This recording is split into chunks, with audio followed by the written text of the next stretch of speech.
मुंबई एक सपनों की माया नगरी, जहाँ हर कोई अपनी जिंदगी की भाग दौड़ में लगा रहता है। उन्हीं लोगों में से दो बिछड़े हुए दोस्त शनाया और तानिया थे। वो दोनों कॉलेज में हमेशा साथ रहते थे, लेकिन कॉलेज खत्म होने के बाद वो दोनों अपनी अपनी व्यक्तिगत जिंदगी में उलझे हुए थे।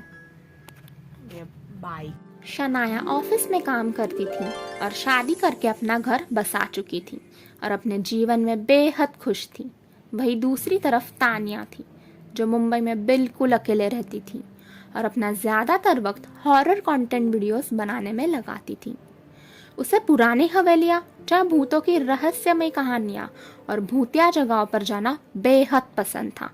वो हमेशा भूतों की दुनिया में ही खोई रहती थी।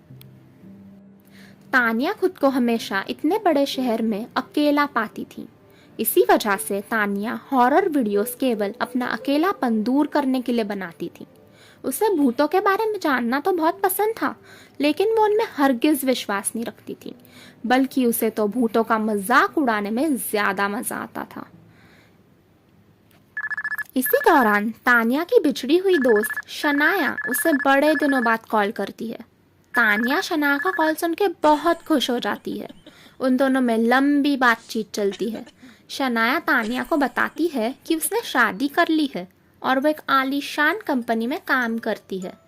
ये सुन तानिया उसके लिए बहुत खुश हो जाती है। उसी के साथ वो शनाया को अपना हाल सुनाती है, जहाँ वो उसे बताती है कि कैसे वो हॉरर कंटेंट वीडियोस बनाती है और अलग अलग जगह एक्सप्लोर करती है। शनाया ये सुन के बहुत खुश हो जाती है, लेकिन उसी दौरान तानिया उसको बताती है कि कैसे उसे हाल ही में कंटेंट की कमी महसूस हो रही थी। उसके व्यूज़ कम हो रहे थे और उसे कोई नई जगह भी पता नहीं थी जिसे वो एक्सप्लोर कर पाती अपने वीडियोस के लिए। तब शनाया उसे बताती है कि उसे मुंबई से कुछ ही दूर जंगल के पास एक भूतिया विला के बारे में मालूम है और वहाँ हर कोई जाने से डरता है, क्योंकि सब कहते हैं वहाँ भूत रहते हैं। ये सुन तानिया इतनी खुश हो जाती है क्योंकि उसे फाइनली नया वीडियो बनाने मिलने वाला था। शनाया उसे कहती है कि उसे आज रात को ही वहाँ जाना चाहिए, क्योंकि आज अमावस की भयानक रात है और उसके भूतों से मिलने की संभावना भी ज़्यादा है। तानिया बहुत खुश हो जाती है और मजाक में कहती है कि आज वो इस विला में जाएगी और भूत का इंटरव्यू लेगी। शनाया हंसती है और उसे विला का पता मैसेज कर देगी, ऐसा कहकर फ़ोन रखती है। थोड़े ही देर में शनाया का मैसेज आता है और तानिया खुश हो जाती है। वह जल्दी से अपने काम आए ऐसा सामान अपनी बैग में डाल के एक कैब बुक करती है। मौसम कुछ ऐसा था कि बारिश किसी भी वक्त शुरू हो सकती थी, लेकिन तब भी तानिया ने ठान लिया था कि वो सूर्य प्रताप विला जाकर भूतों का इंटरव्यू लेके ही मानेगी। कैब ड्राइवर तानिया को उस विला के गेट पर छोड़ता है। तानिया गेट खोल के अंदर जाती है।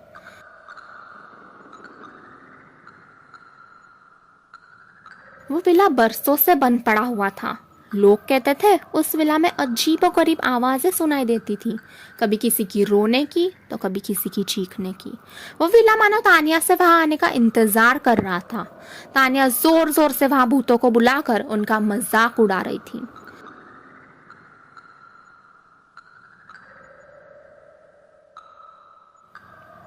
तभी जोर से बिजली गरजती है और उस विला की सारी लाइट्स ऑफ हो जाती है।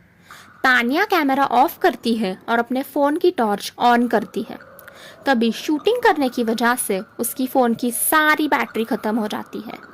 तानिया जानती थी कि ऐसे पुरानी जगहों पर अक्सर लाइट्स की प्रॉब्लम होती रहती है, इसलिए वो अपने साथ हमेशा मोमबत्ती कैरी करती थी। क्योंकि अब उसका फ़ोन डेड हो गया था, उसने मोमबत्ती जलाकर वो विला एक्सप्लोर करने का प्लान बनाया था। घूमते घूमते वो विला की आखिरी मंजिल के एक बड़े से कमरे में जा चुकी थी। उस कमरे में बहुत घना अंधेरा था।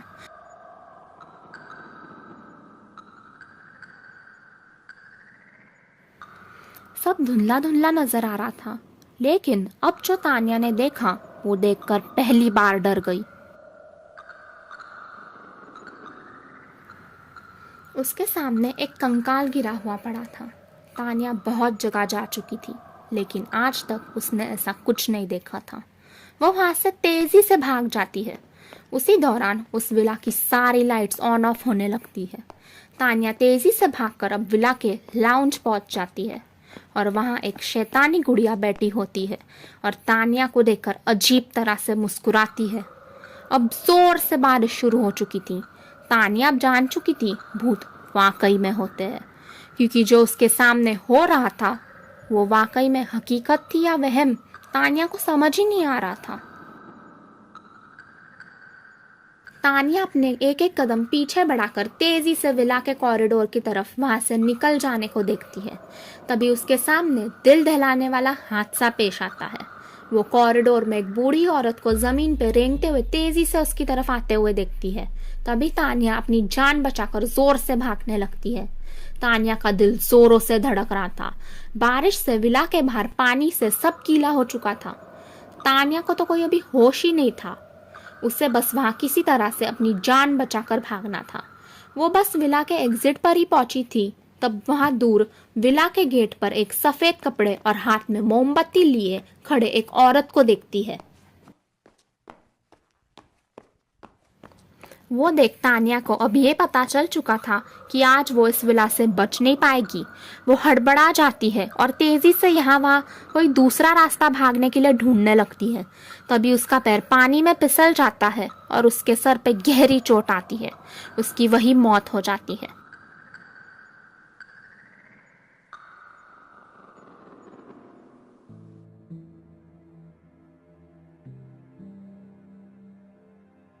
जिस औरत को तानिया ने धुंधली बारिश में सफेद कपड़े और हाथ में मोमबत्ती लेकर खड़ा देखा था, वो और कोई नहीं बल्कि तानिया की दोस्त शनाया थी, जिसने तानिया को विला जाने का कहा था।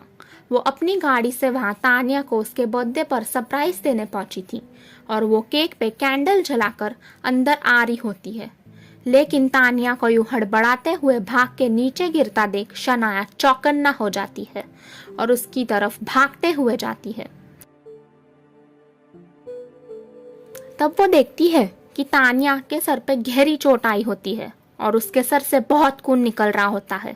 अपनी दोस्त को उसी के बर्थडे पर सरप्राइज देने पहुंची शनाया अपने दोस्त को उसी के सामने मरता हुआ देख रो पड़ती है।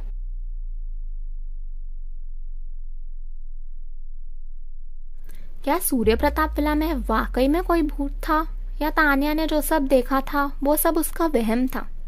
इसका राज भी तानिया के साथ ही चला गया। शनाया ने आखिर तानिया को वहां भेजा क्यों था? क्या वो वाकई में तानिया को सरप्राइज देना चाहती थी या कुछ और?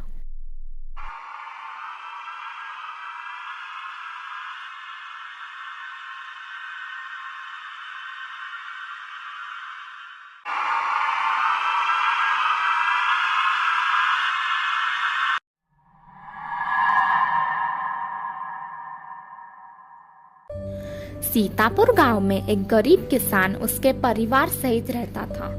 उनकी एक प्यारी सी बेटी गुंजन थी। दोनों ने बड़ी मेहनत से गुंजन बिटिया को शहर में पढ़ाया था। गुंजन की अब शादी की उम्र हो चुकी थी, इसलिए उसके माता पिता ने गुंजन को शहर से गांव में वापस बुलाया था। गुंजन अब पढ़ लिख चुकी थी और वो शहर की आदी हो चुकी थी, इसलिए उसे उसका गांव और गांव की अजीबोगरीब बातों पर यकीन नहीं था। इसी बात को लेकर गुंजन की माँ आशा और गुंजन में अक्सर लड़ाइयाँ होती थी। उसकी माँ अक्सर उसे गांव की अजीबोगरीब घटनाओं के बारे में उसे बताती थी, लेकिन गुंजन उसे अंधविश्वास समझकर टाल देती थी। गुंजन की शादी गांव के मुखिया जमींदार के लड़के से तय पाई थी। गुंजन बहुत खुश थी कि उसकी शादी रजत से होने वाली थी। शादी में अब कुछ ही समय बाकी था। गुंजन अपनी शादी के सुनहरे सपने देखा करती थी। गुंजन की शादी अब बहुत ही नजदीक आ चुकी थी। उसके शादी के कई सारे रस्में जैसे कि ढोलकी, संगीत, मेहंदी, हल्दी पूरे हो चुके थे। मंडप लग चुका था। अगले ही दिन शादी का मुहूर्त था। गुंजन अपने कमरे में बैठी थी। उसी दौरान गुंजन की माँ आशा उसे चेतावनी देती है कि वे अब दुल्हन बनने जा रही है। इसलिए वो अब कमरे से बाहर ना निकले और अपनी तैयारी मुकम्मल करे। गुंजन के घर के बाहर एक बड़ा सा पीपल का पेड़ था। उस पीपल के पेड़ के डरावने किस्से पूरे गांव में मशहूर थे। वो पेड़ अक्सर होने वाली दुल्हनों पर हावी हो जाता।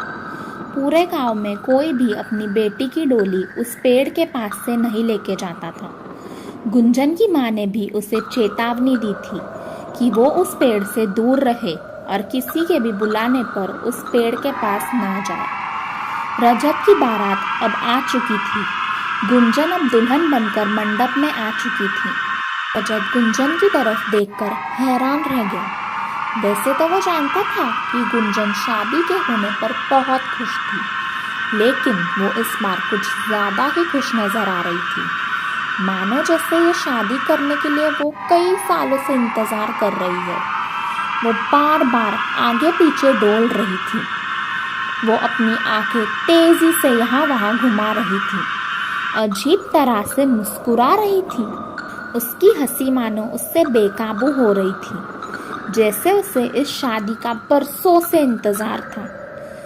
रजत को देखते ही गुंजन खुशी से झूम उठी। धीरे धीरे जैसे शादी की विधि शुरू होने लगी, गुंजन धीरे धीरे और भी ज़्यादा बेकाबू होने लगी। गुंजन के हाथों की मेहंदी खून में बदल गई, यहाँ तक कि गुंजन की आंखें सफ़ेद और पैर उल्टे हो गए। वो ज़ोर से चीखी, मुझसे अब जल्दी शादी कर लो, मुझसे अब ज़्यादा इंतज़ार नहीं होता। पूरे मंडप में हाहाकार मच गया। लोग तेज़ी से यहाँ वहाँ भागने लग गए। शादी में मौजूद बुजुर्गों ने गुंजन में वृंदा की चुड़ैल आई ऐसा घोषित कर दिया था। दरअसल जिस वक्त आशा गुंजन को चेतावनी देके जाती है, उसके थोड़े ही देर बाद गुंजन रजत की बारात का इंतज़ार करके खिड़की में खड़ी रहती है, उसके माँ के मना करने के बावजूद भी। शाम का समय था, जोरों की हवा चलने लगी। तभी गुंजन की नज़र उस घने से पेड़ पर जाती है जहाँ उसे रजत खड़ा दिखता है। रजत गुंजन को मुस्कुराते हुए उसे नीचे मिलने बुला रहा रहता है। गुंजन भी ये देख बहुत खुश हो जाती है और चुपके से उसके घर के पिछले रास्ते से उस पेड़ की तरफ रजत से मिलने जाती है। जोरों की हवा आती है, वो रजत को पुकारती है, पर वहाँ रजत मौजूद नहीं होता है। उसे हल्की सी कमजोरी महसूस होती है। तभी आशा उसे वहाँ खड़ा देख उस पर बहुत गुस्सा करती है और कहती है, तुझे कितनी बार समझाओ बेवकूफ़ लड़की, होने वाली दुल्हन शाम के दौरान पीपल के पेड़ के नीचे खड़ी नहीं रहती है। तब वो उससे बताती है कि उसने रजत को वहाँ खड़ा देखा, इसलिए वो उससे मिलने आई थी उसके बुलाने पर। तब आशा उसे बताती है कि रजत की माँ का फ़ोन आया था। वो लोग जिस बस से आ रहे थे उस बस का टायर पंक्चर हो गया था, इसलिए वो लोग को आने में देर होने वाली है। उसके बाद मंडप में जो दुल्हन पहुंची थी वो गुंजन नहीं बल्कि 20 साल पहले मरी हुई वृंदा थी। रजत शादी तोड़कर जा चुका था।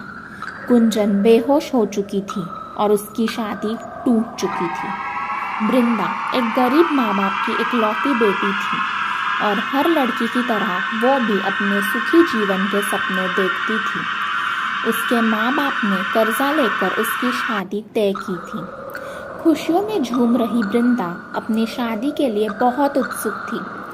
वो भी गुंजन की तरह दुल्हन बनकर मंडप में बैठी थी। तभी भरे मंडप में उसके दूल्हे ने उससे शादी करने से इनकार कर दिया और उसके होने वाले ससुराल ने उसके बाप से बड़ा दहेज मांगा। वृंदा के बाप ने उसकी शादी तक कर्जे से तय की थी, लेकिन अब वो अपनी किस्मत पर रोता है क्योंकि अब वो वृंदा के दहेज का इंतज़ाम नहीं कर सकता था। इसलिए उसकी बारात वापस चली गई। भरे मंडप में वृंदा की बेइज्जती हुई थी। गांव वाले उस पर हंस रहे थे और अपने बाप को ये फूट फूट कर रोता देख वृंदा ये सब बर्दाश्त ना कर पाई और उसने उस घने पीपल के पेड़ पर मजबूरी में अपने इच्छाओं का त्याग करते हुए खुद की जान ले ली। वृंदा का शरीर तो मर चुका था, लेकिन उसकी इच्छाएं अधूरी रह गई थी। तब से वृंदा की आत्मा ने तय किया था कि वो नए होने वाले दुल्हनों पर हावी होगी और अपनी अधूरी इच्छाएं पूरी करेगी। 2 महीने बीत चुके थे। गुंजन हताश हो चुकी थी। वो कहीं ना कहीं अपनी माँ की बातें ना मानने पर पछता रही थी। कोई अब गुंजन से शादी करने के लिए तैयार नहीं था। सारे गांव में ये बात फैल चुकी थी कि गुंजन में वृंदा की आत्मा है। गुंजन ये सब बर्दाश्त नहीं कर पाई और उसने भी एक दिन वृंदा की तरह उसी पीपल के पेड़ पर अपनी जान दे दी। और इसी तरह गुंजन के हाथ भी वृंदा की तरह कंवारे रह गए। गांव वालों ने उस पेड़ के पास से ना गुजरने का प्रण लिया था। गुंजन के माँ बाप ने वो घर छोड़ दिया था। कोई भी अब अपनी बेटियों की डोली वहाँ से ले जाने को कतराता था, क्योंकि अब वहाँ पे एक नहीं बल्कि 2 कुंवारी दुल्हनों का वास था।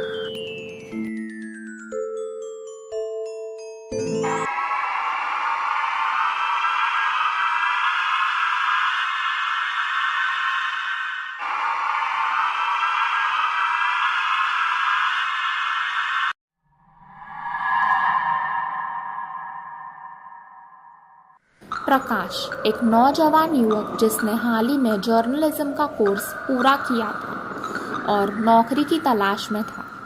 उसे बड़ी मुश्किलों से एक अखबार में नौकरी मिली थी। प्रकाश बहुत ही मेहनती लड़का था। वो अपने आप को साबित करने के लिए और अपनी बहादुरी दिखाने के लिए हमेशा जाना जाता था। प्रकाश बचपन से ही होनहार पत्रकार बनना चाहता था, लेकिन वो अब तक खुद को उसकी नई नौकरी में साबित नहीं कर पाया था। एक दिन उस अखबार के एडिटर ने प्रकाश को उसके केबिन में बुलाया और उससे बताया कि वे उसे आखिरी मौका दे रहे हैं। अगर उसने इस आने वाले हफ्ते तक खुद को साबित न किया तो वे उसे नौकरी से निकाल देंगे। प्रकाश एडिटर की बातों से चिंतित हो गया था और नौकरी खो देने के डर से रात को घर देरी से पहुंचा था। 2 दिन बाद वो रात के 12 बजे एक वीरान स्टेशन पर जाता है। उस स्टेशन की अजीबोगरीब घटनाएं बहुत मशहूर थी। हर कोई कहता था कि एक बार जो उस स्टेशन पर उसके कदम रखेगा वो वापस कभी लौट के नहीं आएगा। उस स्टेशन पर बहुत बार एक्सीडेंट्स हुए थे। वो स्टेशन हमेशा खाली रहता था और तो और वहाँ कोई गाड़ी भी नहीं रुकती थी। जब प्रकाश उस स्टेशन पर पहुंचा तब उसने वहां देखा कि एक बूढ़े बाबा आँख की सेकोटी ले रहे थे। वो उस बाबा के पास गया और उसे स्टेशन पर घटती घटनाओं के बारे में पूछने लगा। उस बाबा ने उसे बताया कि सिर्फ मुर्दों को वो नजर आते हैं और अब से प्रकाश भी उनके साथ ही रहेगा। प्रकाश को लगता है कि वो बाबा का दिमागी संतुलन खराब है और वो वहां से चला जाता है किसी दूसरे से पूछताछ करने। तभी उस स्टेशन पे एक यात्री आता है और प्रकाश उससे भी सवाल करने पहुंच जाता है, लेकिन अब जो उसके साथ घटना घटती है वो देख प्रकाश चौकन्ना हो जाता है। वो यात्री प्रकाश के भीतर से गुजर के आगे चला जाता है। तभी वो बाबा प्रकाश के नज़दीक आते हैं और उसे कहते हैं कि वो मर चुका है। प्रकाश को कुछ समझ नहीं आता है। तभी वो बाबा उसे बताते हैं कि प्रकाश की मौत उसी के घर पे 2 दिन पहले नौकरी के खोने के डर से और सदमे लगने के कारण हुई थी। वो बाबा उसे बताता है कि उसकी बेचैन आत्मा अपने ख्वाब और अधूरी इच्छाएं पूरे करने यहाँ आ पहुँची थी। वे उसे बताते हैं कि उसे अब चिंता करने की ज़रूरत नहीं है, क्योंकि कल के अखबार में प्रकाश की मौत की खबर छपने वाली थी और अब प्रकाश को सारी जिंदगी इस स्टेशन पर एक भटकती आत्मा के रूप में गुजारनी है।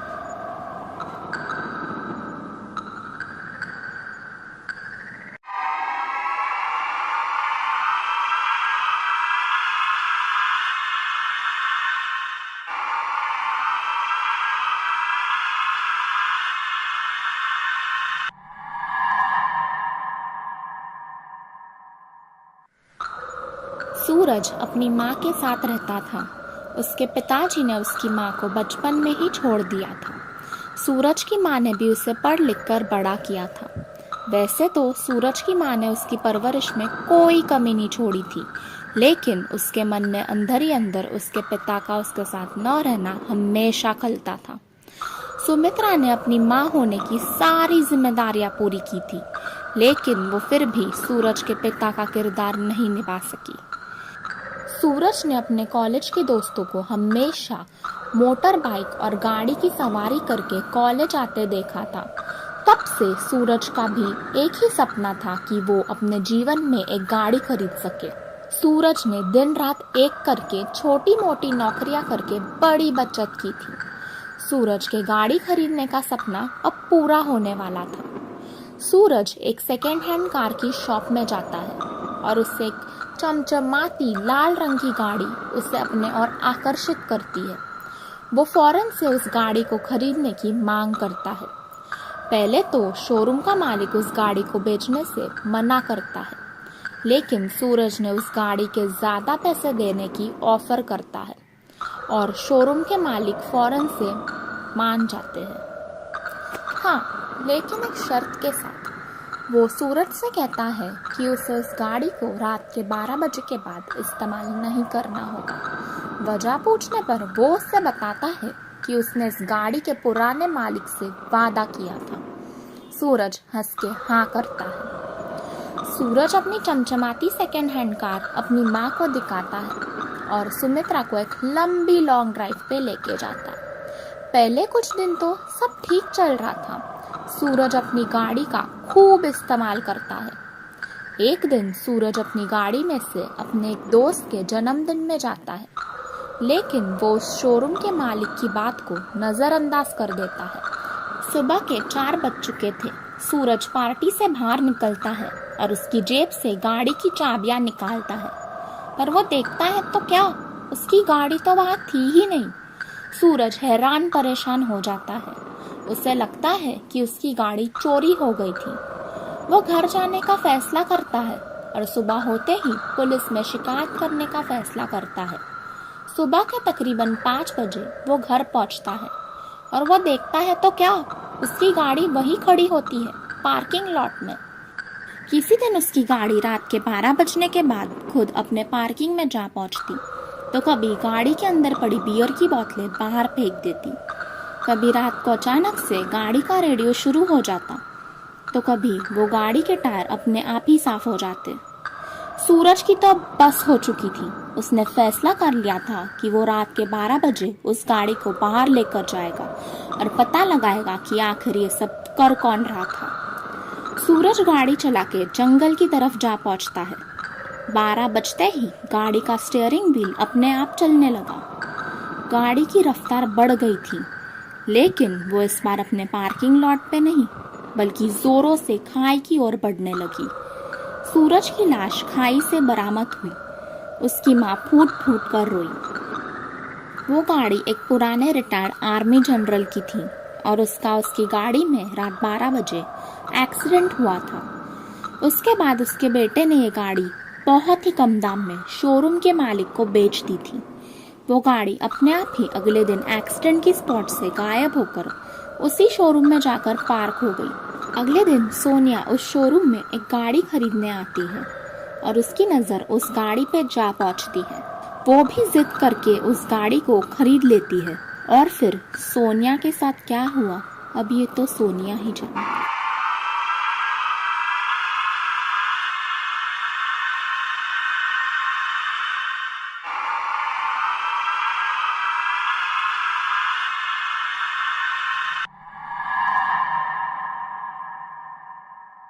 मनोरमा अपने परिवार सहित मुंबई शहर में रहती थी। मनोरमा का पति काम पर जाता था। उसके बच्चे स्कूल में पढ़ते थे।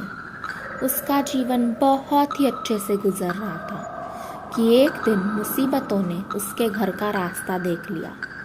हर रोज़ की तरह मनोरमा शाम की चाय बना रही थी कि वो बेहोश होकर किचन में गिर जाती है। डॉक्टर से पता चलता है कि मनोरमा को लास्ट स्टेज ब्रेन ट्यूमर था और उसकी ज़िंदगी में जीने लायक कुछ ही दिन बचे थे। मनोरमा अपने पति से अपनी आखिरी इच्छा का जिक्र करती है वो उससे बताती है कि वो अपने बच्चों के भविष्य के हवाले से बहुत ही चिंतित थी और उससे एक वादा लेती है कि वो कभी भी दूसरी शादी नहीं करेगा और हमेशा उनके बच्चों का ख्याल रखेगा। कुछ महीने बीत जाते हैं। मनोरमा का अब देहांत हो चुका था। उसके पति से काम की और बच्चों की जिम्मेदारी संभाली नहीं जा रही थी। अपनी मरी हुई पत्नी को किया हुआ वादे का उल्लंघन करते हुए वो कुछ ही महीनों बाद दूसरी शादी कर लेता है। उसे लगता है कि उसकी दूसरी बीवी शालिनी उसके बच्चों का बहुत ही बढ़िया ख्याल रखेगी और उन्हें कभी भी मनोरमा की कमी महसूस नहीं होने देगी। शालिनी ने ये शादी केवल अपने स्वार्थ और मतलब के लिए की थी।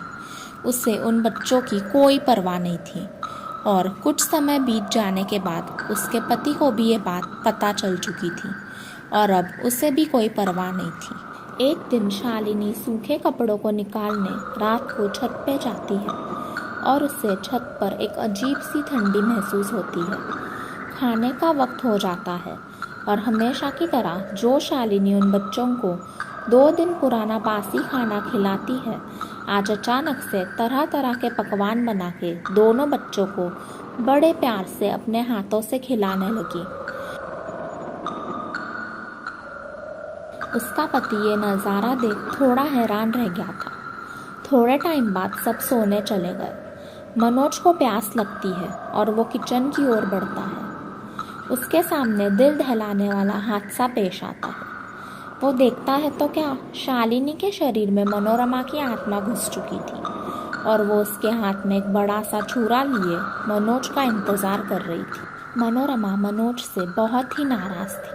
आखिर उसने उससे वादा खिलाफी जो की थी, वो मनोज से अपने बच्चों का ख्याल न रखने के लिए वहाँ बदला लेने पहुँची थी।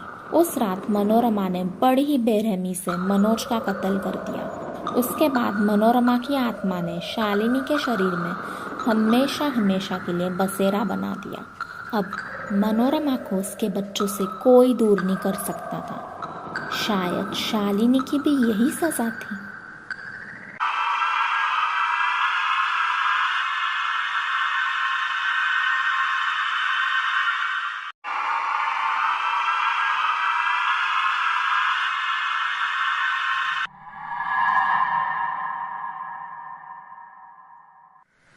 कृतिका एक मेहनती लड़की थी और घर से कुछ ही दूर एक कंपनी में काम करती थी। वैसे तो वो हमेशा समय से घर पहुंच जाती थी, लेकिन कभी कभार उससे देर भी हो जाती थी।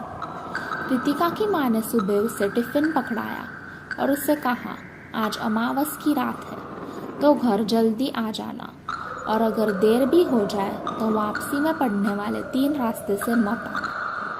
कृतिका हड़बड़ाहट में अपना टिफ़िन लेके माँ की बातों को अनसुना करके घर से निकल जाती है।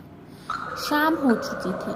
बारिश होने का अंदाज़ा था। उसके ऑफिस के सारे कॉलीग्स एक एक करके घर जाने लगे थे, लेकिन कृतिका को एक अर्जेंट प्रेजेंटेशन प्रिपेयर करना था, इसलिए उसे ऑफिस से निकलते निकलते रात के 1 बज गए थे। कृतिका के माँ के कई फ़ोन आके जा चुके थे, लेकिन उसके फ़ोन की बैटरी डेड हो चुकी थी। ज़ोरों की बारिश गिर रही थी। कृतिका को रात के इस पहर किसी ऑटो रिक्शा का मिलना भी मुश्किल था। पहले तो वो कुछ देर ऑटो रिक्शा का इंतज़ार कर रही थी, लेकिन फिर हार मानते हुए उसने पैदल जाना बेहतर समझा। कृतिका के घर से नज़दीक सबसे पास से जो सड़क गुजरती थी वो ही 3 रास्ता था, जहाँ से आने को उसकी माँ ने पाबंदी लगाई थी। कृतिका धीरे धीरे अपने कदम बढ़ाते हुए उस 3 रास्ते पर पहुँच चुकी थी। वो 3 रास्ता कोई मामूली रास्ता नहीं था। वो रास्ता हर पल बीती हुई अमावस की इस भयानक रात का एक जीता जागता सबूत था। उस रास्ते पर कई लोगों ने नारियल, नींबू मिर्ची और इत्यादि चीज़ें फेंकी थी। कृतिका को अब बहुत देर हो चुकी थी। उसे बस जल्दी घर पहुंचना था। इस चक्कर में कृतिका का पैर रास्ते पे पड़े एक मायावी नींबू मिर्ची पर पड़ जाता है। कृतिका किसी तरह घर पहुंच चुकी थी, लेकिन अब उसे बहुत ही भारी महसूस हो रहा था। वो उसकी माँ को खाना कमरे में लाने का कहकर कमरे में चली जाती है। कृतिका की माँ खाना लेकर उसके कमरे के बाहर पहुंची होती है, कि उसे कुछ पटकने की आवाज़ आती है। वो दरवाज़ा खोलती है और देखती है तो क्या, कृतिका ज़ोर ज़ोर से अपना सर दीवार पर पटक रही होती है। कृतिका की माँ ये दृश्य देखकर बहुत डर जाती है और उसके हाथ से खाने की प्लेट गिर जाती है। प्लेट का आवाज़ सुन अपने होश खो बैठी कृतिका तेज़ी से अपनी माँ की ओर बढ़ते हुए ज़ोरों से धक्का देती है और तेज़ी से दौड़कर बालकनी से कूद जाती है। सुबह पुलिस को ये विचित्र घटना पर ताज्जुब हो रहा था। पुलिस ने कृतिका की माँ की लाश और कृतिका की लाश बरामद कर ली, लेकिन उन्हें एक चीज़ बहुत ही अजीब लगी और वो ये थी कि उन दोनों की लाश के पास एक नींबू मिर्ची गिरा हुआ था।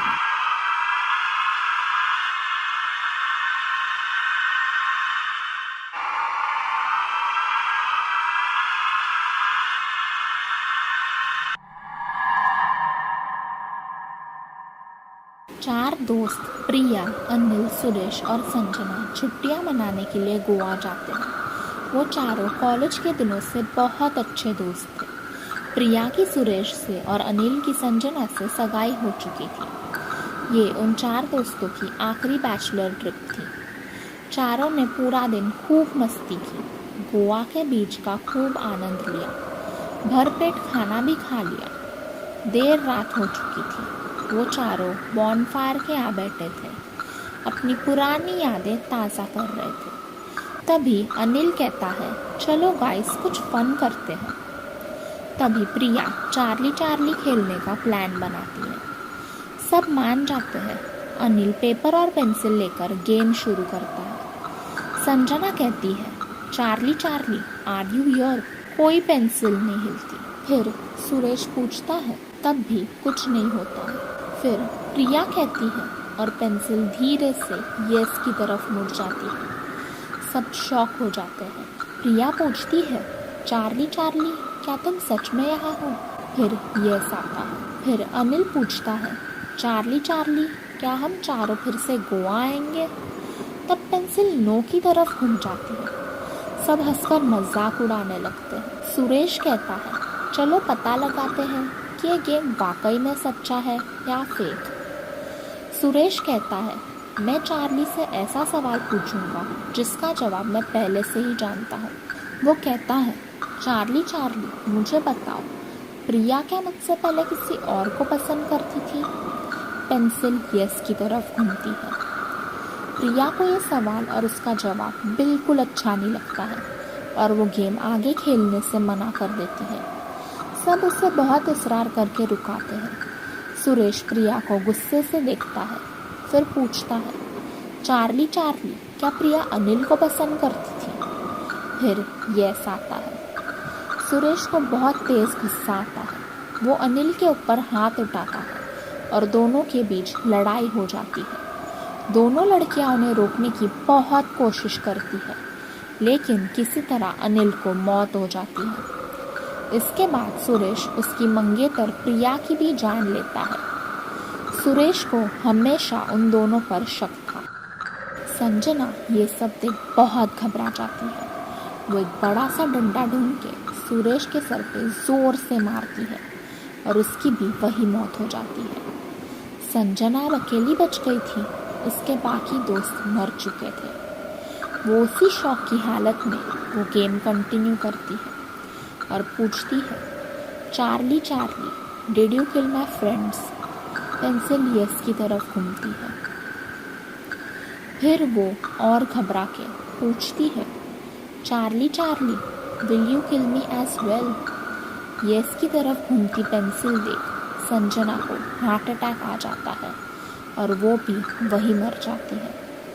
किसने सोचा था कि ये ट्रिप उन चार दोस्तों की आखिरी ट्रिप बन के रह जाएगी। Charlie Charlie everyone is dead.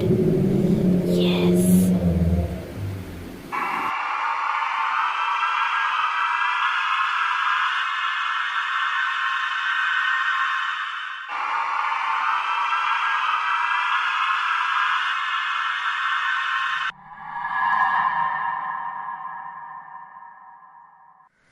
निया अपने पति नरेश के साथ कई दिनों से एक नए घर का सपना देख रही थी। वो दोनों जल्द ही एक नया घर मिलते ही अपने नए घर में शिफ्ट होना चाहते थे।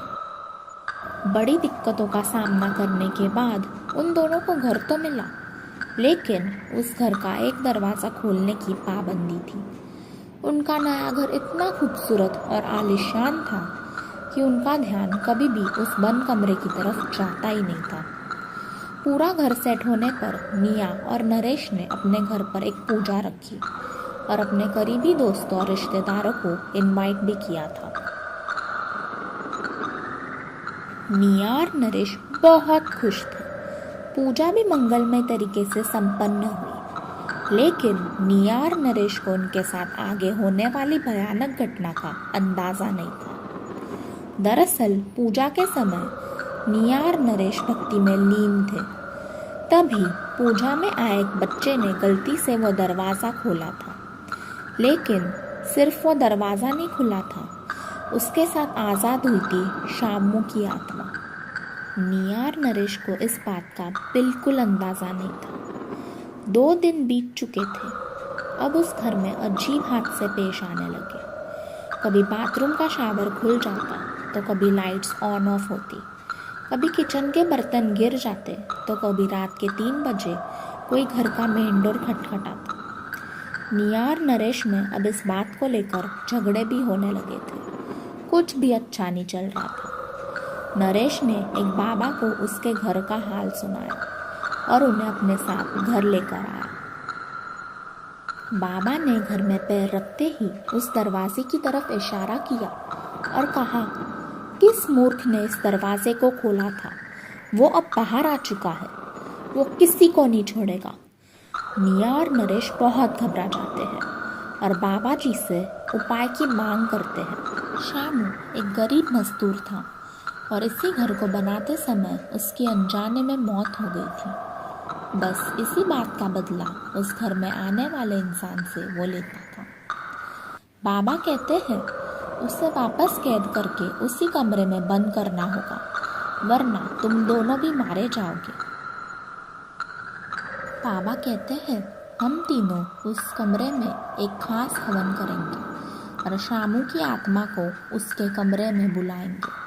लेकिन सावधान, इसमें बहुत खतरा है, किसी की जान भी जा सकती है। निया और नरेश मान जाते हैं। वो तीनों रात के 3 बजे हवन शुरू करते हैं। शामू की आत्मा किसी तरह उस बाबा की जान ले लेती है। हवन अधूरा रह जाता है। निया और नरेश कमरे से बाहर भाग जाते हैं।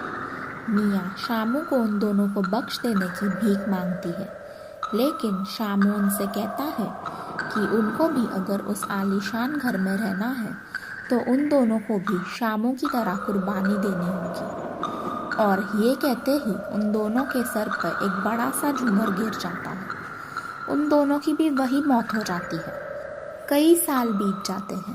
एक नया जोड़ा अब उस वीरान पड़े घर को खरीद लेता है और उनको भी वही चेतावनी मिलती है जो निया और नरेश को मिली थी, लेकिन इस बार एक नहीं बल्कि 2 कमरे ना खोलने की चेतावनी मिली थी।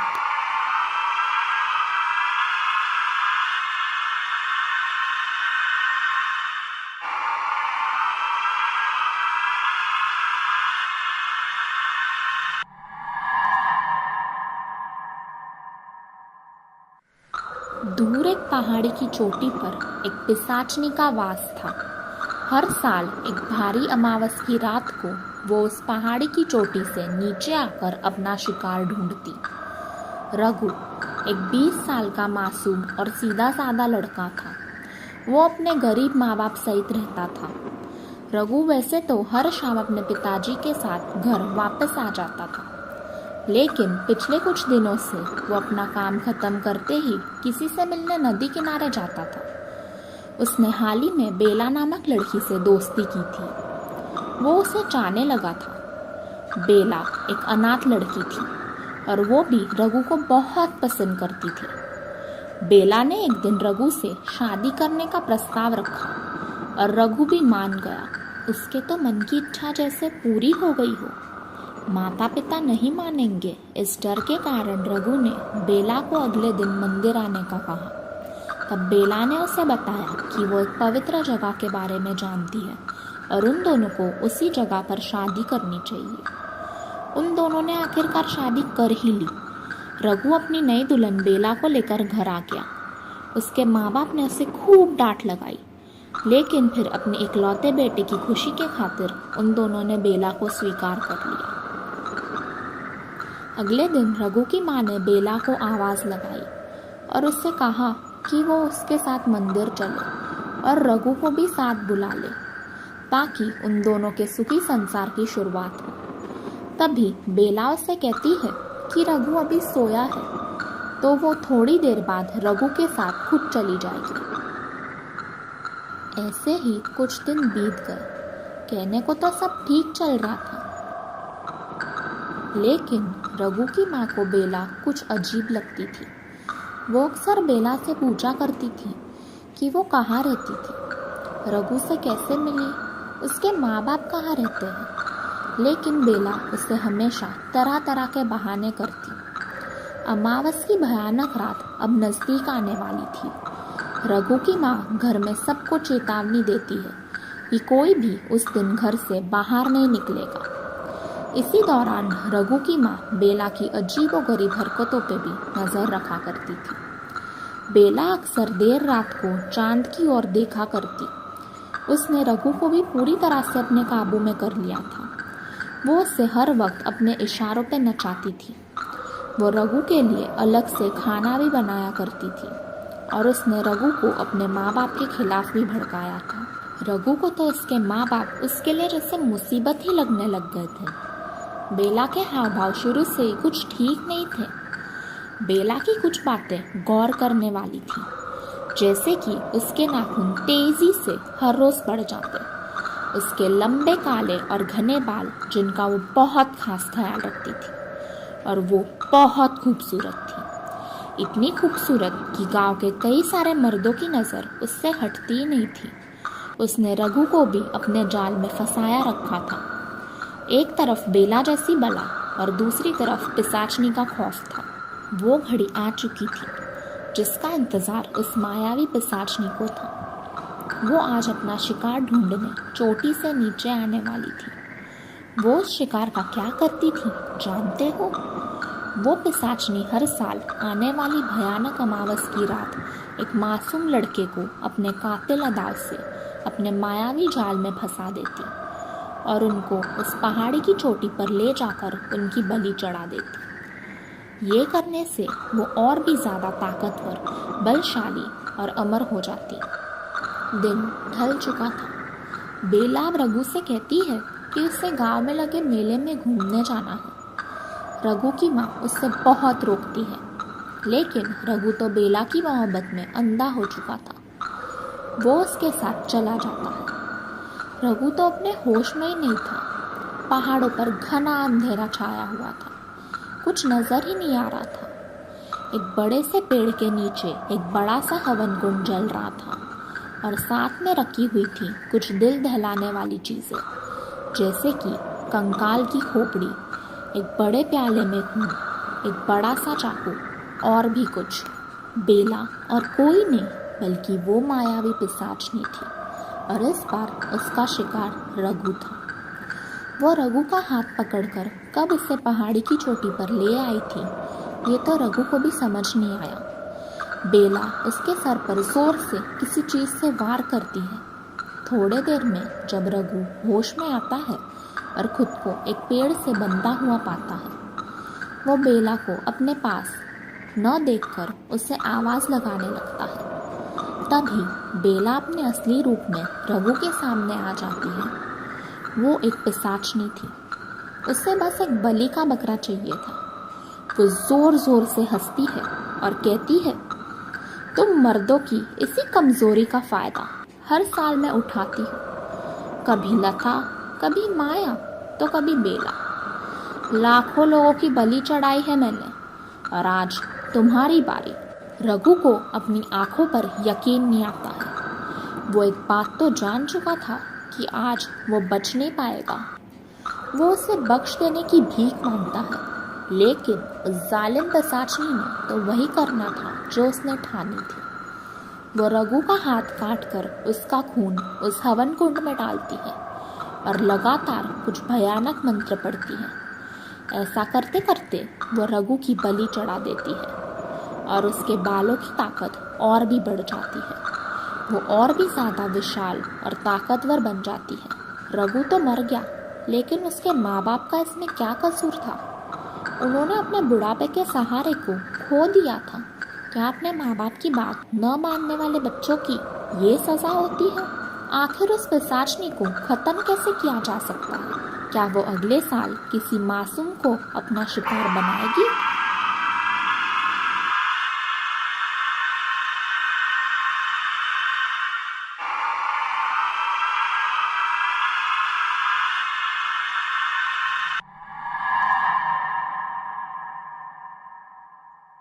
सदियों से ये बात किसी से छुपी नहीं है। ज़्यादातर लोगों का ये मानना है कि उल्लू एक बुराई का प्रतीक होते हैं। वो पंछी कोई आम पंछी नहीं होते। उन्हें हमेशा से चुड़ैलों या शैतानों का संदेशक माना गया है, जो अक्सर उन लोगों के घर पर नज़र आते हैं जो बीमार पड़ने वाले होते हैं, या उन लोगों के घर पर नज़र आते हैं जिनकी मौत होने वाली होती है, मानो जैसे वो एक संदेशा पहुंचाने आए होते हैं। मंजूषा के कॉलेज में एक खास प्रोजेक्ट कंप्लीट करना था। प्रोजेक्ट का विषय दुनिया के सबसे दुर्लभ और संकटग्रस्त पंछियों का अनुशोध करने पर था। मंजूषा के दिमाग में फौरन से उस उल्लू का ख्याल आया, जो पिछले 3 दिनों से उसके घर के छत पर बैठ रहा था। लेकिन उसे उसकी जानकारी आखिर मिलती कहाँ से? हाँ, दादाजी से।